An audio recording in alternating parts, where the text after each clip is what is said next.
അസ്സലാമു അലൈക്കും വറഹ്മത്തുള്ളാഹി വബറകാത്തു. ഖിളിർ നബി അലൈഹിസ്സലാം ചരിത്രം ഭാഗം 1. മനുഷ്യരുടെ ഇരുലോക വിജയത്തിന് അള്ളാഹു അവതരിപ്പിച്ച മതമാണ് പരിശുദ്ധ ഇസ്ലാം.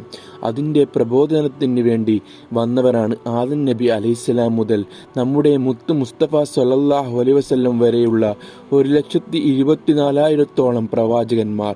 അവർ ജനങ്ങളെ തൗഹീദിലേക്ക്, ഏകദൈവ വിശ്വാസത്തിലേക്ക് ക്ഷണിച്ചു.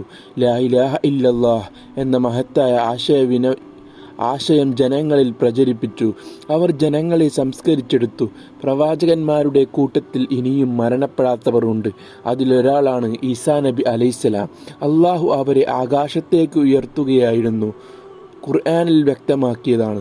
അതുപോലെ ഭൂമിയിൽ ഇന്നും ജീവിച്ചിരിക്കുന്ന പ്രവാചകനാണ് ഖിളിർ നബി അലൈഹിസ്സലാം. പക്ഷേ പ്രവാചകൻ എന്ന നിലക്കുള്ള ഔദ്യോഗിക പ്രവർത്തനം ഇപ്പോൾ ഇല്ല. അന്ത്യപ്രവാചകർ മുഹമ്മദ് നബി സല്ലല്ലാഹു അലൈഹി വസല്ലമയുടെ ആഗമനത്തോടെ മറ്റെല്ലാ പ്രവാചകന്മാരുടെയും ഔദ്യോഗിക പ്രവർത്തനം അവസാനിച്ചിരിക്കുകയാണല്ലോ. അതുകൊണ്ട് തന്നെ ഖിളിർ നബി അലൈഹിസ്സലാം അടക്കം ജീവിച്ചിരിക്കുന്ന പ്രവാചകന്മാർ നബി സല്ലല്ലാഹു അലൈഹി വസല്ലമയുടെ ശരീഅത്ത് അനുസരിച്ചാണ് ജീവിക്കുന്നത്. അവർ പ്രവർത്തിക്കുന്നതും പ്രചരിപ്പിക്കുന്നതും അതുതന്നെ. അപാരമായ അദൃശ്യജ്ഞാനവും അസാമാന്യവും അസാധാരണമായ ജീവിത ചരിത്രവുമുള്ള മഹാനാണ് ഖിളിർ നബി അലൈഹിസ്സലാം. മൂസാ നബി അലൈഹിസ്സലാമിനോട് പോലും ഖിളിർ നബി അലൈഹിസ്സലാമുമായി ബന്ധപ്പെട്ട് അദ്ദേഹത്തിൽ നിന്ന് പഠിക്കാനാണ് അള്ളാഹു നിർദ്ദേശിച്ചത്.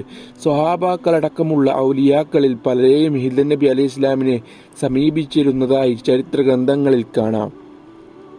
അവർക്കെല്ലാം വിവരങ്ങൾ നൽകാനും മറ്റു പലവിധ സഹായങ്ങൾ ചെയ്യാനും ലോകത്ത് ഒളിഞ്ഞും തെളിഞ്ഞും പ്രവർത്തിക്കുന്ന മഹാനാണ് ഖിളിർ നബി അലൈഹിസ്സലാം. ലോകം അടക്കി ഭരിച്ച മുസ്ലിം ചക്രവർത്തിമാരിൽ ഒരാളാണ് ദുൽഖർനൈനി. ഇദ്ദേഹത്തിൻ്റെ പിതാവ് അബ്ദുള്ള വലിയ ഗോളശാസ്ത്രജ്ഞനായിരുന്നു. ഒരു രാത്രി ഇദ്ദേഹം ഭാര്യയോട് പറഞ്ഞു, ആകാശത്ത് ഒരു പ്രത്യേക സ്ഥലം കാണിച്ചു കൊടുത്തിട്ട് പറഞ്ഞു, ആ സ്ഥലത്ത് ഒരു നക്ഷത്രം ഉദിക്കും. അത് പ്രത്യക്ഷപ്പെട്ടാൽ എന്നെ വിളിക്കണം. ആ സമയത്ത് നടക്കുന്ന ലൈംഗിക ബന്ധത്തിൽ ഉണ്ടാവുന്ന കുഞ്ഞ് അന്ത്യനാൾ വരെ ആയുസ്സുള്ളവനായിരിക്കും. അതും പറഞ്ഞ് അദ്ദേഹം ഉറങ്ങി. തൊട്ടടുത്ത മുറിയിൽ നിന്നും അബ്ദുള്ളയുടെ ഭാര്യ സഹോദരി ഇതെല്ലാം കേൾക്കുന്നുണ്ടായിരുന്നു. അവരും ആ കുഞ്ഞ് ഞങ്ങളുടേതാവണമെന്ന് ആഗ്രഹിച്ച് നക്ഷത്രത്തെ പ്രതീക്ഷിച്ചിരുന്നു.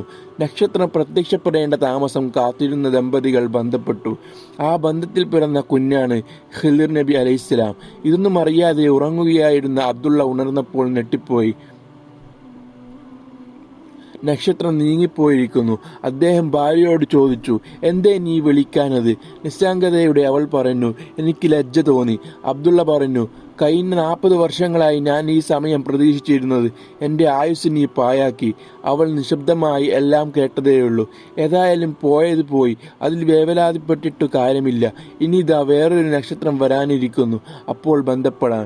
എങ്കിൽ നമ്മുടെ കുഞ്ഞ് ഒരു ആഗോള ചക്രവർത്തിയാവും. അങ്ങനെ അവർ കാത്തിരുന്നു. നക്ഷത്രം പ്രത്യക്ഷപ്പെട്ട സമയം ബന്ധപ്പെട്ടു. അതിൽ പിറന്ന കുഞ്ഞാണ് ദുൽഖർനൈനി. ദുൽഖർനൈനിയുടെ പിതാവ് പ്രവചിച്ച പോലെ ഖിളിർ നബി അലൈഹിസ്സലാമിന് അന്ത്യനാൾ വരെ അള്ളാഹു ആയുസ് നൽകി. ദുൽഖർനൈനി ആഗോള ചക്രവർത്തിയാവുകയും ചെയ്തു. ഖിളിർ നബി അലൈഹിസ്സലാമിൻ്റെ പിതാവായ മൽക്കാൻ പേർഷ്യയിൽ ഒരു പ്രവിശ്യയുടെ രാജാവായിരുന്നു. മാതാവ് റോമക്കാരിയുമാണ്. പ്രമുഖ ത്വാബീ പണ്ഡിതൻ സയ്യിദ് ഇബ്നുൽ മുസയ്യിബ് റളിയല്ലാഹു അൻഹുവിൻ്റെതാണ് ഈ നിഗമനം. ഭരണാധികാരിയായിരുന്ന മൽക്കാൻ സൽഗുണ സമ്പന്നയായ റോമക്കാരിയിൽ ജനിച്ച കുഞ്ഞാണ് ഖിളിർ നബി അലൈഹിസ്സലാം. ഖിളിർ നബി അലൈഹിസ്സലാമിനെ പ്രസവിച്ചയുടനെ ശത്രുക്കളിൽ നിന്നുണ്ടായേക്കാവുന്ന അപകടം ഭയന്ന് നല്ലവനായ മൽക്കാൻ കുഞ്ഞിനെയും മാതാവിനെയും വിജനമായ സ്ഥലത്ത് ഒരു ഗുഹയിൽ പാർപ്പിക്കുകയായിരുന്നു. ഈ ഗുഹാവാസത്തിനിടെ മാതാവ് മരണപ്പെട്ടു. അത്ഭുതമായിരുന്നു പിന്നീട് അങ്ങോട്ടുള്ള സംഭവം. മലയോരത്ത് ഒരു കർഷകന്റെ ആടുകൾ മേഞ്ഞു നടക്കുകയായിരുന്നു. ആട്ടിൻപറ്റത്തിൽ നിന്നും കൂട്ടം തെറ്റി ദൂരേക്ക് പതിവായി സഞ്ചരിക്കുന്ന ഒരാടിനെ കർഷകൻ പിന്തുടർന്നു. ആട് നേരെ നടന്നു പോകുന്നത് മലഞ്ചെരുവിലേക്കുള്ള ഒരു ഗുഹയിലേക്കാണ്. കർഷകന്റെ അത്ഭുതം ഇരട്ടിച്ചു. എന്തായിരിക്കും അവിടെ എന്നറിയാനുള്ള ഉത്കടകമായ ആഗ്രഹത്തോടെ ഗുഹയിലേക്കെത്തി. നോക്കിയ കർഷകൻ തൻ്റെ കണ്ണുകളെ വിശ്വസിക്കാനായില്ല. നിലത്ത് വിരിച്ച വസ്ത്രത്തിൽ സുമുഖനായ ഒരു കുഞ്ഞ് മലർന്നു കിടക്കുന്നു. ആട് അതിൻ്റെ അകിട് വായിൽ വെച്ചു കൊടുക്കുന്നു. കുഞ്ഞ് പാൽ കുടിക്കുന്നു. എല്ലാം കഴിഞ്ഞ് ഒന്നും അറിയാതെ പോലെ ആട് തിരിഞ്ഞു നടക്കുന്നു. കർഷകൻ ഗുഹയിൽ കടന്ന് കുഞ്ഞിനെയും എടുത്ത് വീട്ടിലേക്ക് നടന്നു. ഇതൊരു അത്ഭുത ശിശുവാണ്. അദ്ദേഹത്തിന്റെ അന്തരംഗം മന്ത്രിച്ചുകൊണ്ടേയിരുന്നു. കുഞ്ഞ് കർഷകന്റെ വീട്ടിൽ വളർന്നു വലുതായി. കർഷകന്റെ മക്കളിൽ നിന്ന് എഴുത്തും വായനയും അഭ്യസിച്ചു. ചെറിയ പ്രായത്തിൽ തന്നെ വാക്കിലും പ്രവൃത്തിയിലും പെരുമാറ്റത്തിലുമുള്ള സാമർഥ്യം കർഷകനെ സന്തോഷിപ്പിച്ചു.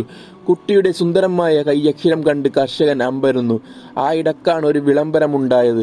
രാജ്യത്തെ നല്ല കൈയക്ഷരമുള്ള എഴുത്തുകാരനെയെല്ലാം രാജാവ് കൊട്ടാരത്തിലേക്ക് ക്ഷണിക്കുന്നു. ഏറ്റവും നല്ല എഴുത്തുകാരനെ കൊട്ടാരം ഗുമസ്തനായി നിയമിക്കുന്നതാണ്. ഇബ്രാഹിം നബി അലൈഹിസ്ലാമിൻ്റെയും ഷീസ് നബി അലൈഹിസ്ലാമിൻ്റെയും പുരാതനമായ ഏടുകളിൽ ഉലേഖനം ചെയ്യപ്പെട്ടിരുന്ന വിധിവിലക്കുകളിൽ ചരിത്ര സംഭവങ്ങളും പകർത്തിയെഴുതാൻ വേണ്ടിയായിരുന്നു ഈ രാജകീയ നിയമനം. കർഷകർ കുഞ്ഞിനെയും കൂട്ടി രാജസദസ്സിലെത്തി. വലിയ വലിയ എഴുത്തുകാർക്കിടയിൽ ബാലനായ ഹിലറും മത്സരത്തിൽ പങ്കെടുത്തു. പ്രായത്തിൽ ചെറുപ്പമെങ്കിലും ഹിലർ നബി അലൈഹി ഇസ്ലാമിൻ്റെ എഴുത്ത് രാജാവിന് നന്നായി ബോധിച്ചു. രാജാവ് കർഷകനോട് ചോദിച്ചു, ഈ കുട്ടി എന്താണ്? എൻ്റെ മകനാണെന്ന് കർഷകർ മറുപടി പറഞ്ഞു. കർഷകന്റെ മുഖഭാവം രാജാവ് പ്രത്യേകം ശ്രദ്ധിച്ചു. രണ്ടുപേരുടെയും മുഖത്തേക്ക് മാറി മാറി നോക്കി. മുഖച്ഛായയും ശരീരപ്രകൃതിയും വെച്ച് നോക്കുമ്പോൾ ഇവർ തമ്മിൽ യാതൊരു സാമ്യവുമില്ല. ഇതൊരിക്കലും ഇയാളുടെ പുത്രനാവാൻ വയ്യില്ല. രാജാവിൻ്റെ മനസ്സ് മന്ത്രിച്ചു. രാജാവ് കർഷകനെ അടുത്ത് വിളിച്ച് അല്പം ഗൗരവത്തിൽ ചോദിച്ചു, സത്യം പറയണം, ഇതൊരു കുട്ടിയാണ്. കളവ് പറഞ്ഞ് നമ്മെ പറ്റിക്കാനാണ് ഭാവമെങ്കിൽ തല ഉടലിൽ കാണില്ല. ഓർമ്മയിരിക്കട്ടെ. രാജാവിൻ്റെ ഭീഷണി ഫലം കണ്ടു. മടിച്ചാണെങ്കിലും കർഷകൻ സത്യം പറഞ്ഞു. ആട് മുലയൂട്ടുന്നത് കാണാനായതും കുഞ്ഞിനെ വീട്ടിൽ കൊണ്ടുവന്ന് വളർത്തിയതുമെല്ലാം അയാൾ വിശദീകരിച്ചു. രാജാവിൻ്റെ കണ്ണുകൾ സജലങ്ങളായി സിംഹാസനത്തിൽ നിന്നിറങ്ങി വന്നു ബാലനായ ഹിലറിനെ അദ്ദേഹം ആശ്ലേഷിച്ചു. കുഞ്ഞിനെ പാർപ്പിച്ച ഗുഹ അതീവ രഹസ്യമായി അദ്ദേഹം സന്ദർശിക്കാറുണ്ടായിരുന്നു. ഒരു ദിവസം ചെന്നപ്പോൾ കുഞ്ഞിനെ കണ്ടില്ല. ഏതെങ്കിലും മൃഗങ്ങൾ കൊന്നു തിന്നതായിരിക്കുമെന്നാണ് അദ്ദേഹം കരുതിയിരുന്നത്. നഷ്ടപ്പെട്ടു എന്ന് കരുതിയ കുഞ്ഞിനെയാണ് അള്ളാഹു തിരിച്ചു തന്നിരിക്കുന്നത്, അതും വർഷങ്ങൾക്ക് ശേഷം. ഒരു പോറലും ഏൽക്കാതെ. ഈ പുനഃസംഗമത്തിന്റെ രഹസ്യം രാജാവ് തന്നെ വെളിപ്പെടുത്തി. രാജസദസ്സ് അത്ഭുതപ്പെട്ടു. രാജാവിന്റെ സന്തോഷത്തിൽ കൊട്ടാരവാസികളും പങ്കുചേർന്നു. ബാലനായ ഹിദർ അലി ഇസ്ലാമിന്റെ താമസം അതോടെ കൊട്ടാരത്തിലായി. രാജകുമാരനായതോടെ ജീവിതത്തിന് മാറ്റം വന്നു. ധരിക്കാൻ രാജകീയ വസ്ത്രങ്ങൾ, ഭക്ഷിക്കാൻ രാജകീയ വിഭവങ്ങൾ.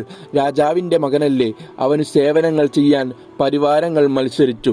രാജകീയ സുഖങ്ങൾക്ക് നടുവിൽ ജീവിക്കുമ്പോഴും ഹിദർ നബി അലൈഹി ഇസ്ലാമിന് അതിലൊന്നും താല്പര്യമില്ലായിരുന്നു. ഇനി കർഷകന്റെ കാര്യം, രാജകുമാരനെ കുറേ കാലം പോറ്റി വളർത്തിയതല്ലേ, വെറുതെയാക്കാനൊക്കുമോ? അയാൾക്ക് രാജാവ് വിലയേറിയ പാരിതോഷങ്ങൾ നൽകി സന്തോഷപൂർവ്വം തിരിച്ചയച്ചു. ചരിത്രം തുടരും. വിജ്ഞാനം പകർന്നു കൊടുക്കുന്നതും പുണ്യം ആണ്. മറ്റുള്ളവരിലേക്ക് എത്തിച്ചു കൊടുക്കുന്നതിൻ്റെ പ്രതിഫലം നമ്മിലേക്ക് വന്നു ചേരും. അള്ളാഹു അനുഗ്രഹിക്കട്ടെ.